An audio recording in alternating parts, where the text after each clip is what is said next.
Cześć, z tej strony Krzysiek, witam na kanale Wąż przy garach. Dzisiaj zapraszam na bardzo proste i szybkie w przygotowaniu ciasto. Tym razem na nasze stoły trafi puszyste ciasto cytrynowe, którego smak uzupełnią soczyste borówki oraz chrupiąca kruszonka. Łatwy deser, który osłodzi niejedną popołudniową kawę. Jak zawsze zachęcam do zostawienia łapki w górę i subskrypcji. Przy okazji dajcie znać, jakie są Wasze ulubione sposoby na słodkie przekąski do kawy. Zapraszam Was na film i biorę się do roboty. Przygotowanie naszego ciasta zaczynam od kruszonki. Do niewielkiej miski wsypuję 60 g mąki pszennej i 30 g drobnego białego cukru. Następnie dodaję 30 g pokrojonego w drobną kostkę zimnego masła. Tłuszcz krótko wcieram w mąkę i cukier, tylko do uzyskania konsystencji mokrego piasku. Zagniatanie przerywam, kiedy mogę formować duże grudy kruszonki. Tak przygotowaną kruszonkę na chwilę odstawiam i zajmuję się składnikami suchymi. Do przygotowania ciasta potrzebujemy 220 g mąki pszennej, u mnie typ 500, czubatej łyżeczki proszku do pieczenia i niewielkiej szczypty soli. Składniki suche przesiewam przez drobne sitko, żeby pozbyć się wszystkich grudek, a następnie krótko mieszam przy pomocy rózgi, tylko do równego rozprowadzenia dodatków w mące. Miskę z mąką odstawiam na bok i zajmuję się resztą składników. Do osobnej dużej miski przekładam 200 g miękkiego masła, 180 g drobnego białego cukru i startą skórkę z 2 średnich cytryn. Zawartość naczynia ucieram przez kilka minut przy pomocy miksera do uzyskania jasnej i puszystej masy. Wszystkie składniki potrzebne do zrobienia ciasta powinny być w temperaturze pokojowej, dlatego zarówno masło jak i jajka wyjmijcie z lodówki na przynajmniej godzinę przed przygotowaniem ciasta. Po uzyskaniu odpowiedniej konsystencji oczyszczam ściany miski przy pomocy silikonowej szpatułki. Warto ten krok powtarzać co jakiś czas. Da nam to pewność, że wszystko łączy się ze sobą tak jak powinno. Kiedy masło jest już odpowiednio utarte, zaczynam dodawać do niego 3 duże jajka. Robię to powoli, po jednym naraz i za każdym razem dokładnie łączę ze sobą zawartość naczynia przed dodaniem kolejnego jajka. Po dodaniu wszystkich jajek masa może wyglądać, jakby się rozwarstwiała. Jest to normalne i nie ma się czym przejmować. Po dodaniu mąki wszystko połączy się bez najmniejszego problemu.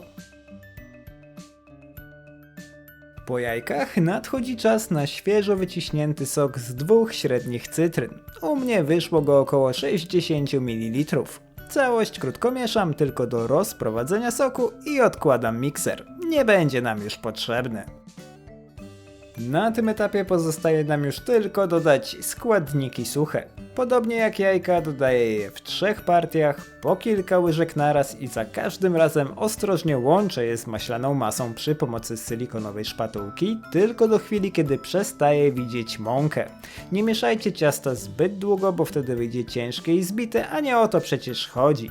Po dodaniu całej mąki ciasto będzie gęste i jednolite, a efekt rozwarstwienia całkowicie ustąpi. Gotowe ciasto przekładam do wyłożonej papierem do pieczenia kwadratowej blaszki o boku 20 cm i rozprowadzam je po całej powierzchni formy, przy okazji wyrównując jego wierzch.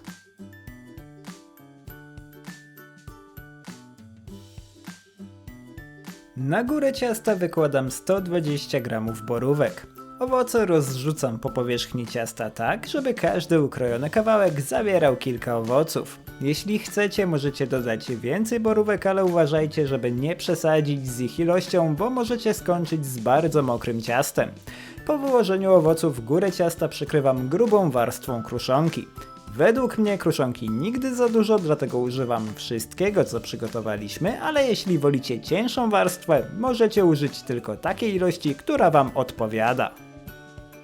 Blaszka z tak przygotowanym ciastem trafia do piekarnika rozgrzanego do 180 stopni Celsjusza funkcji góra-dół na około 40-45 minut do suchego patyczka. Jeśli ciasto zacznie zbyt szybko nabierać koloru, przykryjcie je kawałkiem papieru do pieczenia lub folii aluminiowej. Kiedy wykołaczka wbita w najgrubsze miejsce wychodzi czysta, wyciągam ciasto z piekarnika i odstawiam w blaszce do całkowitego wystudzenia. Około 2 godziny powinny wystarczyć. Chłodne ciasto wyjmuję z blaszki, pozbywam się papieru do pieczenia i przekładam je na tackę, na której będę je podawał. Na tym etapie pozostaje mi je już tylko udekorować. Ja wybieram cukier puder i obficie posypuję nim górę ciasta, ale nic nie stoi na przeszkodzie, żeby oblać je prostym cytrynowym lukrem, który jeszcze podkreśliłby smak cytrusów. I to tyle. Ciasto jest gotowe do podania. W smaku wychodzi przyjemnie słodkie i wyraźnie cytrynowe. Świeże borówki nie tylko dodają od siebie świeżość i naturalną słodycz, ale również sprawiają, że całość jest soczysta, a wszystko przełamuje chrupiąca kruszonka. Dajcie znać, czy przepis Wam się spodobał. Życzę Wam smacznego i do zobaczenia w kolejnym filmie. Cześć!